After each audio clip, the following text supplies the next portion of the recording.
Hello mga kadidis. Good morning sa inyo lahat. Tayo ngayon ay nandito sa Renaissance. No. Sorry po, hindi ko na po sabihin ang lugar kung nasaan ako. Kasi mayroon na po at protection na rin po sa ating sarili.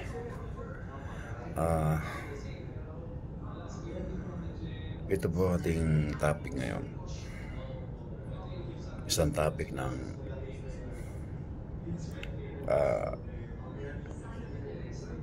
mga pananaw sa mga nangyayari ngayon sa ating bansa.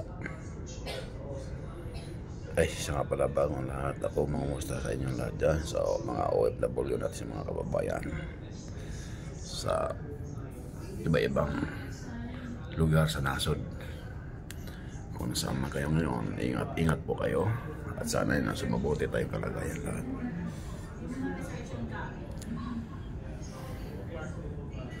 At sa mga oras na ito, sana ay masaya at nakakain na kayo. Sana mang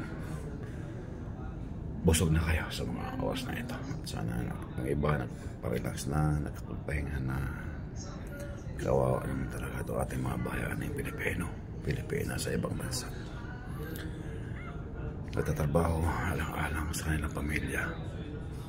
Na dapat sana dito lang sa ating sariling bansa sila magtatrabaho para hindi malayo sa kanilang pamilya. Pero wala pong ginawa ang ating mga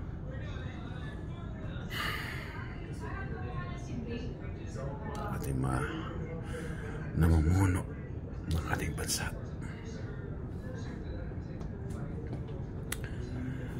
Ang inyong lingkod po, Chris MTV, ay patuloy nagpasalamat sa inyong walang sawang pagsubaybay sa aking mga videos at sa aking mga live,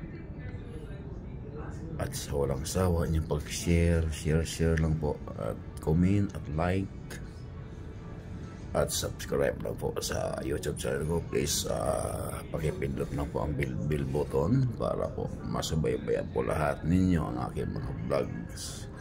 Saan man ako lugar sa bansa na mag-operasyon tulong sa ating mga kababayan na mga kapos ang kapalaran, kapos sa buhay ang pamumuhay na talaga namang hindi po napapansin ng ating pamahalaan. Ilang magtatlong taon na po ang Pangulong Bongbong Marcos, wala tayo nakikitaan ng pagbabago.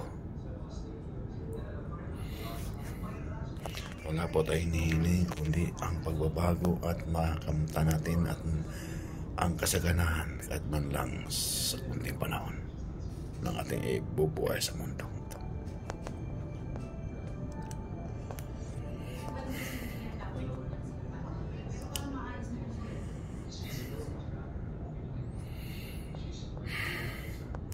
Ayon po sa ating topic ngayon, itong gobyernong ito,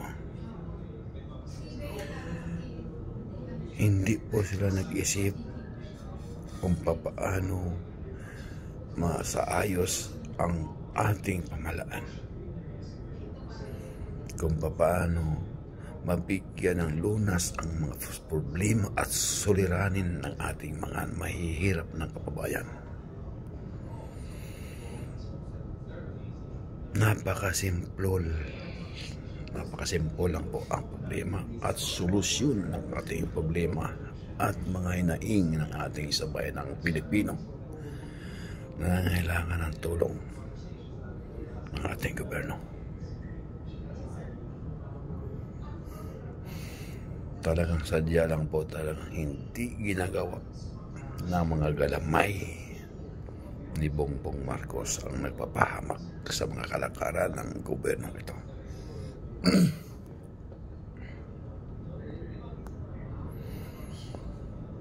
Inuuna nila ang pagbibigay pansin sa dating Pangulong Duterte.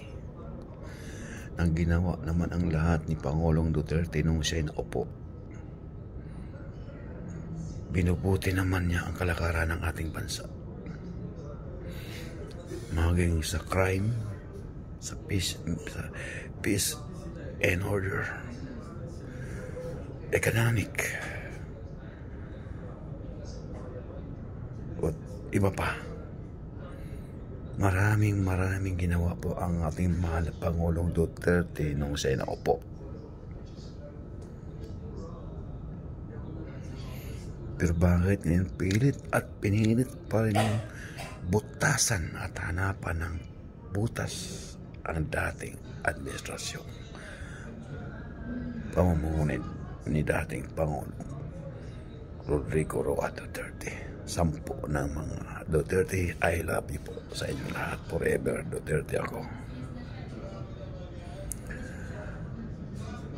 Kay Pangulong Duterte naman po ako nakahanap, nakakita mulat sa pool na kung sino mga kinadat na maging presidente ng Pilipinas. Kay Tatay Duterte lang po ako humahanga at nakikitaan ng maganda na kalidad para sa bansang Pilipinas na mamumuno sa ating bayan.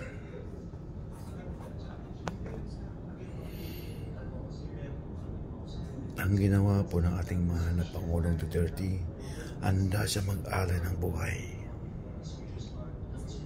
para lang sa ating mga mahal na kababayang mahirap.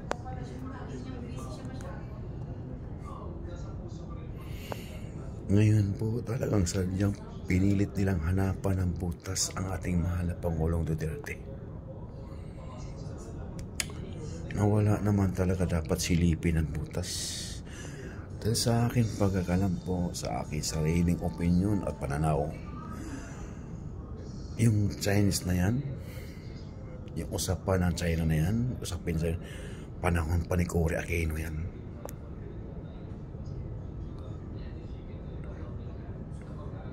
Sa tingin ko lang, panahon pa ni Cory Aquino yan. Pinulapan ni Noynoy Aquino. Tapos ang lahat. Hindi sa dating Pangulong Duterte at sa aking pananaw, hindi kay Mayor Digong Duterte yan nagkaroon ng usapan ang China. Galit si Tatay Digong sa China. Di ba sinabi nga niya na pag siya'y naging presidente, siya'y uupo at magdala ng flag sa gitna ng karagatan sa pamagitan ng China at Pilipinas. Flag itatayo niya. O diba ginawa po niya?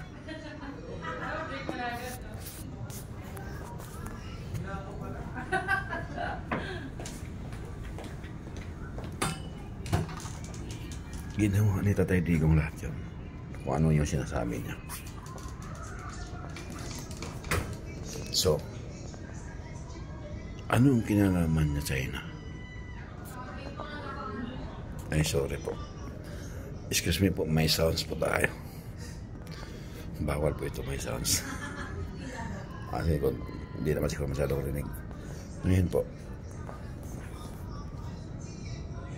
kahit anong klaseng butas pa nyo hahanapin kay Tatay Digong, wala po kayo makikita dahil wala po siyang ginagawa. Galit po si Tatay galit po, ayaw po ni Tatay Digong sa China na maghahari-harian dito sa ating bansa dahil ang atin ay atin. Hindi rin pwedeng ibigay Tatay Digong sa China yan. Ayaw lang ni Tatay Digong ng gulo. Kaya hanggat maaari, pinag-usapan niya ang China, huwag niyong guluhin ang ating mangingisdang mga Pilipino.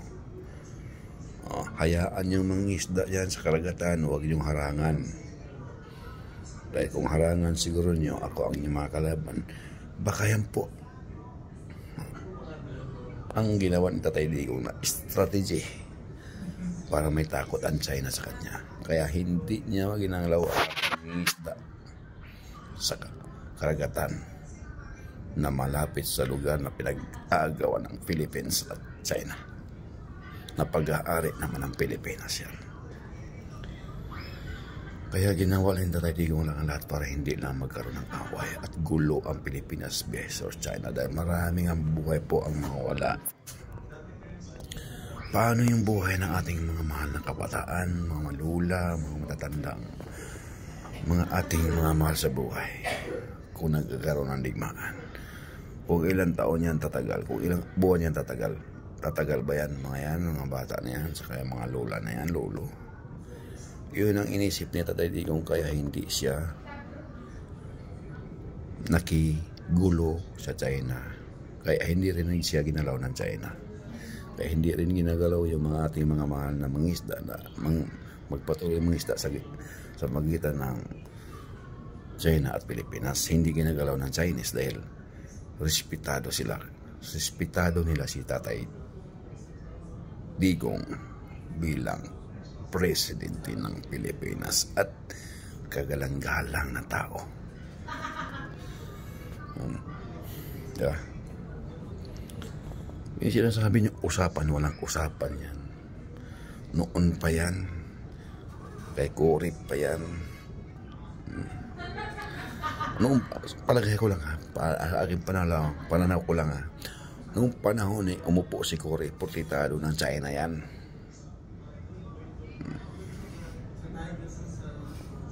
China ang nasa likod ng Cory kaya nanalo si Cory Aquino. Kaya yan siguro ang kapalit. Noon pa yan. Ako. Noon pa yan. Now, kung pipilitin nyo si Tatay Digong na gagawin yung may kasalanan, huwag po kayo magkamali sana. Dahil sa totoo lang, nagmamasid at nakikiramdam na lang po yung sambayan ng Pilipino sa kunting pagkakamali ng gobyerno. Sa sarili ko lang itong pananawa. Kasi lahat na lang pag may rally, pababawalan nyo. Tapos yung mga mayor, tinatanggal nyo kapag nag-pro 30. Pag nagbigay ng permit, tinatanggal nyo bilang pagka-mayor. Kaya marami na pong nagagalit sa inyo. Kaya behave lang kayo at huwag kayo magkamali dahil nag-angpo. Pag may kamali kayo, pag nagkakamali kayo, baka malamang sa alamang magkaroon ng tayo problema, Pilipino sa Pilipino. Kaya alalay lang, huwag magmadali. Hindi naman kayo aagawan ng posisyon eh. Hindi naman ugali ng mga Duterte na umagaw ng posisyon. Nandyan ka na, nakapwesto ka na, bakit aagawan ka pa ng Duterte? Hindi ayaw ni Tatay Digong sa ganong sitwasyon, sa ganong mga bagay kasi respetadong tao yan, respetadong tao yan sa Tatay Digong. Hindi ba siya nakikita sa kanyang katayuan? Simpleng tao. Pero disinti ang pamalakad. No? Disinti, simpleng magbihis, simpleng pagkumain, simple ang pamamahay. Pero ang kanyang pamalakad sa pamalaan, disinte. Dahil marami ang mga iba-ibang presidente ng iba-ibang buong mundo ang rumespeto sa kanya bilang isang pangulo ng Pilipinas. So disinte ang kanyang pamalakad. Kung ayaw nyo sa kanyang bihis na simple lang, ay bahala kayo. Basta ang kanyang puso at kanyang pamamalakad sa pamalaan, napakadisinte. Anuhin mo yung disinte ang bihis nyo? Oo, paglabas. Mapurma ka, paglabas.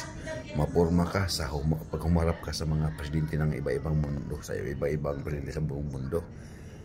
Disinte ka, pero sa pamalakad mo, bulok ka. Ay, walang silbi yun pag ganong mga kalakaran ang gagawin mo. Mas mabuti na yung simple ka lang, pero disinte ang pamumuno mo. So, para mamalakad mo sa iyong bansa. Yan ang Tatay Digong na talagang love namin forever. Kaya sa dating po na 2028, Inday Sara Paste po tayo, huwag kalimutan.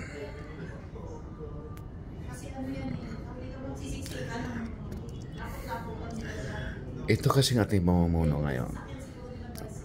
Kulang, hindi nila alam ng, for example, kaya Tatay Digong kasi nalaman kaagad yung mga wanted, kung anong mga hinahanap Kung mayroong mga hinahanap na may kasalanan sa batas, nahanap ka agad. Alam bakit? Alam niyo bakit? Ang ginawa kasi ng Tatay Digong, mahal na mahal niya ang sambayan ng Pilipinong mahihirap. Kapag nagkakasala mga pulis, basta nasa operasyon, nasa on duty, sagot ni Tatay Digong lahat. Protektado ni Tatay Digong lahat. Basta nasa on duty ka, ginampanan mo ang iyong tungkulin, nakapatay ka, nasa likod si Tatay Digong. Kahit civilian ka, nagturo ka ng isang kriminal, protektado ka ng gobyernong Tatay Digong. Ngayon, wala. Kaya lahat na yung mga krimen na nangyari, missing investigation, walang hindi mahanap kung saan nakatira, kung saan tumakbo, kung saan hanapin. Kasi kulang kayo ng publicity, kulang kayo ng pagmamahal sa sambayan ng Pilipino, na hindi nyo alam na ang pinakamagandang intelligent ang mamayang Pilipino. Yan ang magandang gagawing intelligent ang buong sambayan ng Pilipino. Dahil kapag yan binusog mo, alagaan mo sila, mamahalin ng gobyerno sila, mamahalin ng gobyerno yan, magsusumbong yan kung saan nagtatago ang kriminal. Pero kapag alam namin mga sambayan ng Pilipino, alam namin mga mahihirap na, pag nagsabi kami wala kami protektado, hindi kami proteksyonan, babalikan kami, wala kaming laban kasi walang gobyerno nasa likod namin, walang presidente na namamahala at nangakong tutulungan kami at aakuin lahat ng kasalanan. Kung may nagawang kasalanan ng ating mga mahal na alagad ng batas, basta nakasa on duty, wala. Hindi tulad na Tatay Digong na basta nasa on duty ka at nakapatay ka ng kriminal, sagot ka, ituro mo lang daw siya na siya ang may utos. Ngayon wala. So walang matibay.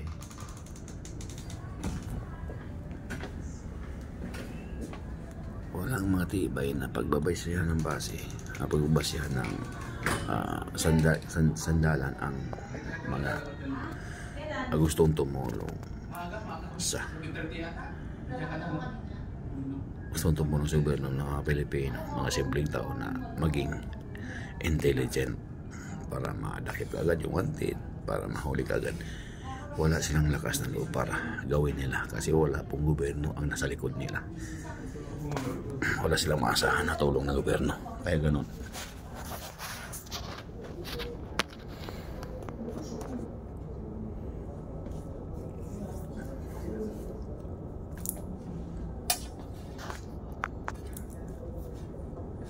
Ayan.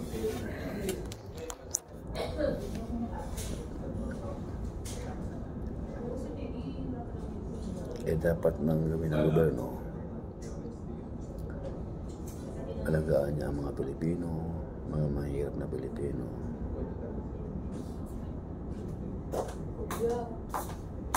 Gutom ka na? Oo. Kapabilisan ako makita. O sige, bye-bye. Sino? Bye-bye. Ano